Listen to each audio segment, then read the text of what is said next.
Je suis Marie, je suis belge. J'ai bourlingué sur les chemins de Compostelle depuis 2005. Chaque année, j'ai fait beaucoup de chemins de France. Le chemin français en Espagne, une partie du chemin portugais depuis Porto.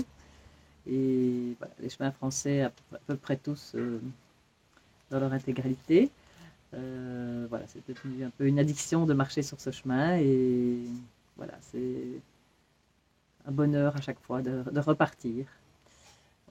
Voilà, moi c'est Olivier. Alors oui, le chemin, je l'ai rencontré en 2017 suite à un burn-out. Voilà, le chemin m'a ramené à la vie complètement. Donc je lui dois tout à ce chemin. Et à la fois la vie physique, morale, mentale, amoureuse, puisque on s'est rencontrés sur le chemin aussi. Et puis voilà, aussi de manière addictive depuis 2017, à peu près tous les chemins que Marie a cités. J'ajouterai aussi le chemin d'Assise également. Voilà, donc beaucoup de kilomètres parcourus sur ces chemins de pèlerinage. À l'origine, c'était une ferme qui existe depuis 150 ans. Et le gîte existe depuis 30 ans environ. Il a été créé par un certain monsieur François, qui l'a gardé pendant 15 ans. Et ensuite, c'est un autre couple qui a pris la relève, Jésus et Marie-Claude, qui ont tenu ce gîte pendant 15 ans aussi. Donc nous l'avons repris au mois de mars de cette année. Voilà. Voilà, et on y a ajouté alors notre touche personnelle en faisant un gîte qui accueille à la fois des pèlerins et puis aussi des personnes en burn-out. Et donc cette association qui a été créée a cette vocation-là de mêler ces deux populations, de mixer ces deux populations et de faire en sorte qu'elles se fassent du bien l'une l'autre. Pour ce faire, on a créé une association, Marie et moi, et puis avec d'autres également, qui s'appelle Fleurs au chapeau, et qui a cette mission d'accueillir à la fois des pèlerins de Compostelle et des personnes en burn-out, mais en fin de convalescence, au moment où elles doivent reconnecter avec l'humain, puisque c'est ça qu'on leur propose essentiellement, c'est de venir dans un lieu qui est lui-même déjà ressourçant de par lui-même, de prendre un petit engagement à faire tourner le gîte avec nous, de se rendre utile à nouveau en travaillant un petit peu avec nous, d'être en autonomie à midi. C'est important aussi de retrouver une certaine forme d'autonomie quand on est en burn-out depuis 8-9 mois à peu près. Et puis s'ils le souhaitent, ils viennent rencontrer les pèlerins, soit le soir avant le dîner, soit aussi partager le repas avec eux. Et c'est une manière aussi à la fois d'avoir des oreilles bienveillantes pour écouter leur histoire, puisque les pèlerins globalement sont des gens bienveillants. Et en même temps, pour eux, c'est une façon de se réapproprier l'autre, puisque le pèlerin, il raconte son histoire aussi. Et c'est important qu'on est en burn-out aussi, de se réapproprier aussi les histoires des autres. Et donc, globalement, cette mission pour les burn-out, en tout cas, c'est une grosse reconnexion avec l'humain dans un cadre qui est bucolique et qui est ressourçant de par lui-même. Alors, on a d'abord un dortoir pour les pèlerins, qui est en deux niveaux. Un dortoir de 15 places, donc sans lit superposé, et qui est dans qui est très joli, avec des poutres, qui est entièrement en bois et en vieille pierre. Ensuite, nous avons une salle à manger, voilà, où on peut accueillir à peu près 25 personnes, avec une grande table, des bougies le soir, aussi un feu de bois, qui est très agréable à l'entre-saison.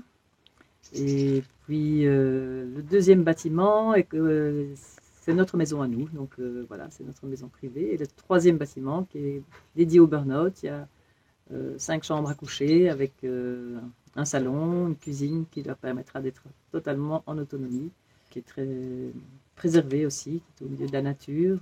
Et puis nous avons un grand jardin avec une prairie pour les ânes, pour ceux qui viennent avec des ânes. Les pèlerins bien sûr, et voilà, il y a une multitude d'endroits pour se ressourcer. Il y a une petite chapelle aussi que nous avons créée.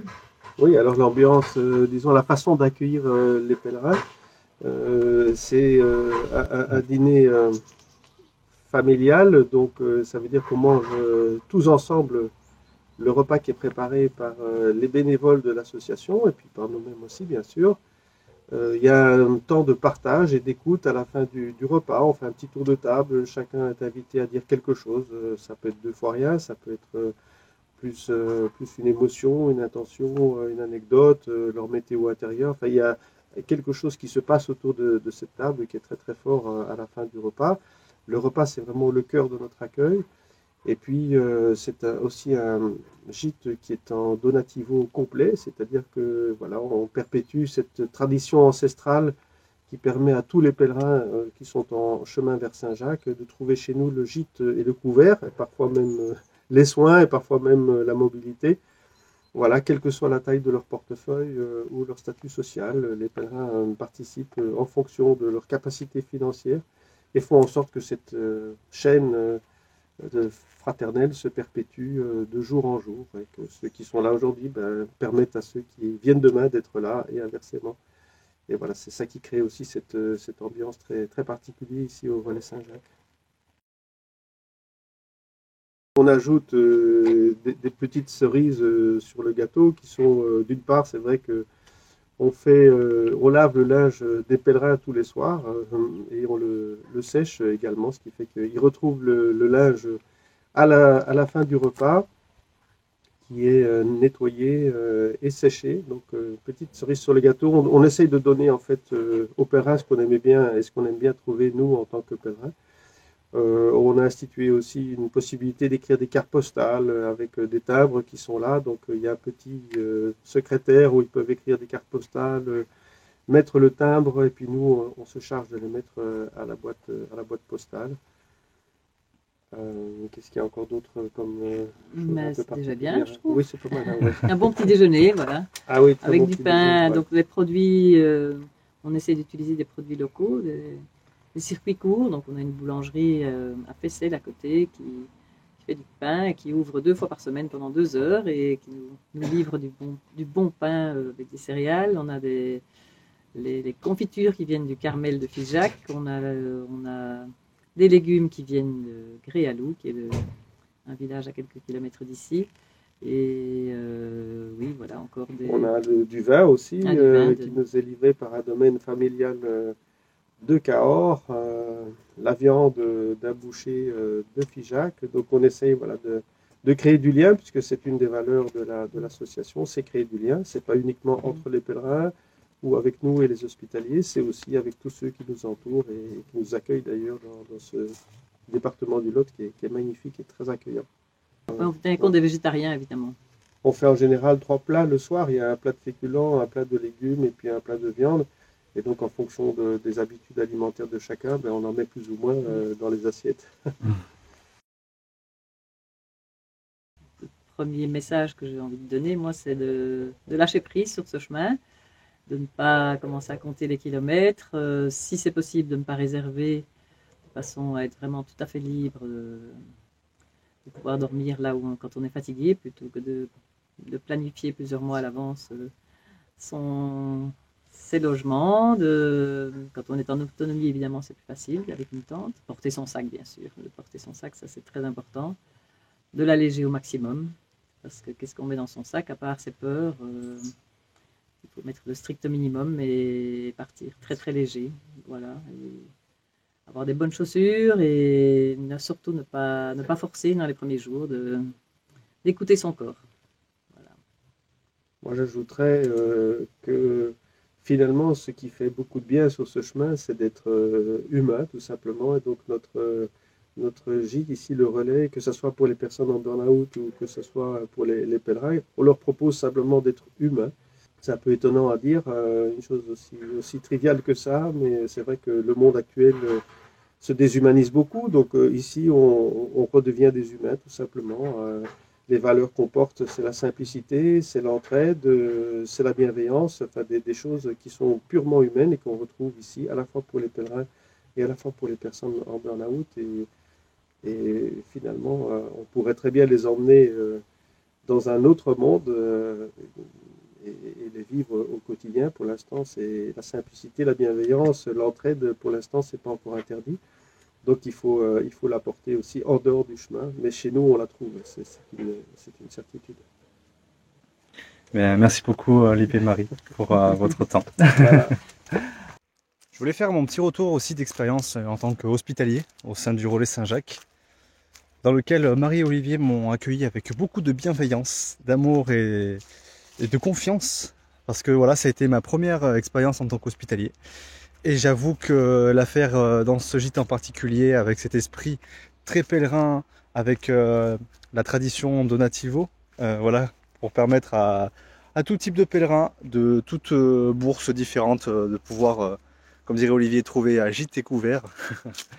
Donc ça a été vraiment mémorable parce que la manière de fonctionner, tant dans l'accueil que dans l'entretien des locaux, de la cuisine en général, ça a été tout le temps en fait en bienveillance et amour. Et en fait, je me suis senti poussé de l'avant, on va dire, tout du long. Chose que je ne trouvais pas, par exemple, dans un boulot plus traditionnel où on nous demande productivité et compétitivité et ce genre de choses, en fait, et faire du chiffre. Bon, évidemment, c'est bénévole, mais on va dire que même il y a des boulots bénévoles, comme dans du roofing ou ce genre de choses, on ne trouve pas cette ambiance vraiment où on se sent vraiment poussé vers le haut, quoi. Donc on nous fait confiance, en tout cas moi, Olivier et Marie m'ont fait confiance pour tout ce qui était recettes culinaires, tout ce qui était bricolage, parce que j'ai aidé aussi un petit peu à droite à gauche, et également pour l'accueil pèlerin. Voilà, une confiance totale en la gestion de l'accueil et de tout ce qui pouvait être aussi approvisionnement pour certaines tâches, notamment pour l'alimentation. Donc voilà, je peux vous dire une chose, c'est que c'est un regain d'énergie qui a été incroyable en sein de ce lieu. Et franchement, j'invite à tout pèlerin qui passerait ce chemin et qui verrait cette vidéo de faire une petite halte, ne serait-ce que pour vous restaurer en ce lieu, ou le temps d'une nuit, si vous trouvez l'élan et que c'est sur votre chemin, bien évidemment. Si c'est sur la voie du Puy, c'est une adresse à ne pas manquer. Je ne fais aucune pub, c'est juste mon ressenti en tant que pèlerin. Quand j'ai cheminé voilà, d'avril à juin 2022, dans ce gîte, j'ai une histoire incroyable que j'ai racontée dans un de mes mini-vlogs que je vous mets en lien là, d'un de ces côtés de la vidéo. Si vous voulez aller voir, c'est incroyable. Je parle de ce gîte, même si je ne le mentionne pas dans cette vidéo. Donc voilà, merci de m'avoir écouté, merci d'avoir pu écouter voilà, ce merveilleux témoignage d'Olivier et Marie au travers de cet esprit pèlerin en ce gîte. Et je vous dis à très vite pour une prochaine vidéo. Au revoir.